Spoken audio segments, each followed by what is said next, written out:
মোহনবাগানের ম্যাচে ঘটনাবহুল সোমবারের ব্যারাকপুর স্টেডিয়াম। রেলওয়ে এফসির বিরুদ্ধে এদিন সবুজ মেরুনের ম্যাচটি খেলার গুণগত মানে যত নয় তার থেকে বেশি নজর কাড়ল মারপিট এবং লাল কার্ড নিয়ে। ম্যাচে 2-0 জয় পেয়েছে মোহনবাগান। তারা জয়ের অভ্যেস বজায় রাখল। সন্দীপ মালিক এবং শিবম মুন্ডা গোল করেন। তবে ফুটবলারদের মারামারি যেভাবে হয় এবং পাঁচটি লাল কার্ড হয় মাঠে, কিছুই করার ছিল না রেফারির। 59 মিনিটে মোহনবাগানের মিংমা শেরপাকে অবৈধ ট্যাকেল করেন রেলের সৌমিক কোলে।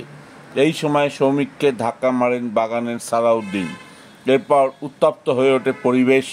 রেলের গোলরক্ষক অধিনায়ক সুদীপ্ত ব্যানার্জি দৌড়ে গিয়ে সালাউদ্দিনকে মেরে মাঠে ফেলে দেন। এরপর মোহনবাগানেরও বাকি ফুটবলাররা ঝাঁপিয়ে পড়েন। লাইনে ডাগআউটে দাঁড়িয়ে থাকা অফিসিয়ালরাও লাল কার্ড দেখেন। মোহনবাগানের টিম ম্যানেজার রাহুল দত্তকে লাল কার্ড দেখান রেফারি বিমলেন্দু মণ্ডল। পুরো ঘটনায় রেলওয়ে এফসির 3 ফুটবলার সৌমিক, সুদীপ্ত এবং অভিষেক আইচ লাল কার্ড দেখেন। সালাউদ্দিন ছাড়াও মোহনবাগানের আরও 2 জনকে লাল কার্ড দেখানো হয়। তবে সব মিলিয়ে ডেগি কার্ডোসোর দল প্রতিদিন উন্নত হচ্ছে।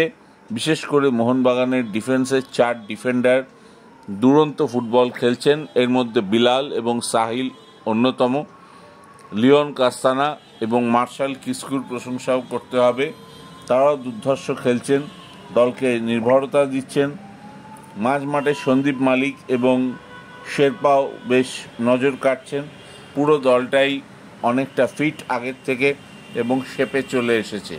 এই খেলা ধরে রাখতে পারলে মোহনবাগানের অনূর্ধ্ব 23 দল কিন্তু কলকাতা লিগে অনেক হিসেব বদলে দিতে পারে।